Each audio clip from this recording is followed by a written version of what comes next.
when you install a Cajun Gunworks or CZ custom aftermarket hammer, you're going to have to do some fitting in order to make it work, and this is going to show you how. When the safety, or when the hammer is back, you cannot engage the safety.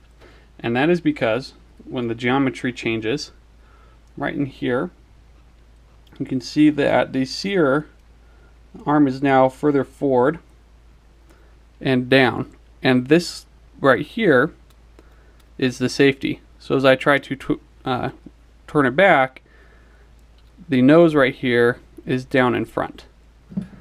And that will not allow it to engage.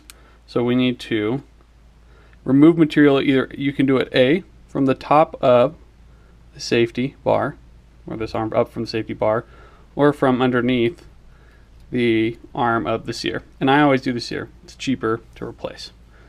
And I think a little easier, because what I do is I go in, you basically need to remove material so this will be able to roll underneath, and you just think there's a line coming across. Well, to draw that line, I just take a razor blade and I go in there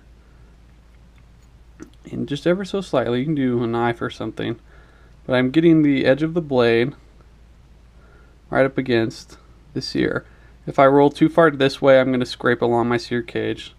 Doesn't mind, just cosmetic. But the point is right here, as I scrape, as I start to kind of scrape upwards, I'm going to try and make a cut line, this is going to give me a guideline. So I'll now disassemble and do this with the hammer, the mainspring in. Just trust me on that.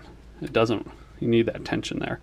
So ultimately there should be a scrape mark on that Sear arm right here, and the very top of it, right at the edge right here, will be where I remove material up to. So I'll disassemble and show you that process. So now I've removed the Sear cage, and you can see from the scratching that I did, you can see this top line on the Sear arm right here. And that is, see, I'm going to be removing material up to that point. So that is, now I'll disassemble this really quickly. So you can break the thing down all the way.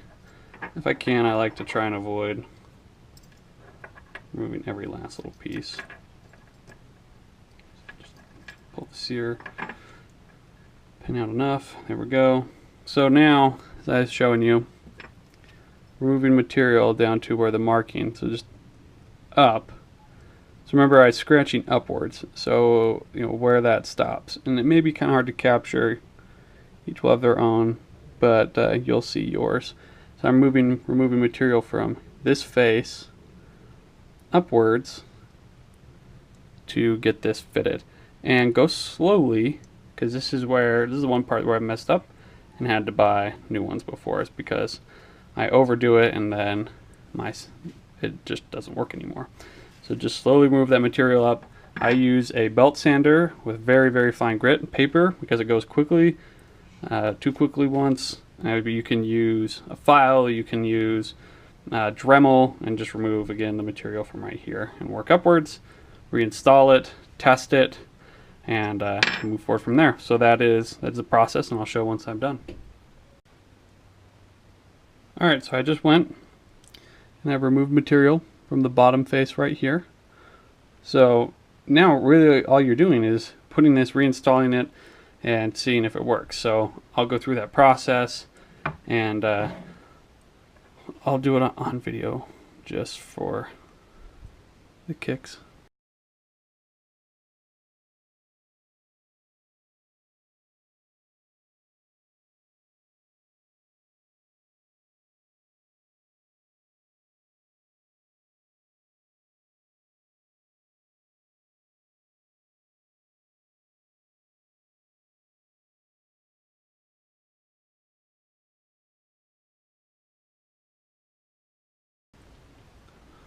Alright, so You can see now that I've got it reinstalled, as I pull down, I just missed getting it sized all the way. And that's okay. If you have to do this a second time, it's better than having your sear not work. So now I just repeat the process, go remove a little more material, and move forward. Alright, so I've been fitting it. I reinstalled, took me a couple of rounds, and I realized I wasn't getting as good of marking as usual for some reason with just scratching it. And so I used my Sharpie and blacked out this face right here. I haven't had to do this before really. And then I scratched my line out, so then I could more vividly see above was scratched off and what was black was left. I just would be taking that portion off. Anyways, so now you can see that is interfacing and that works. There we go. That's how you fit the sear for when you put one of the custom hammers in.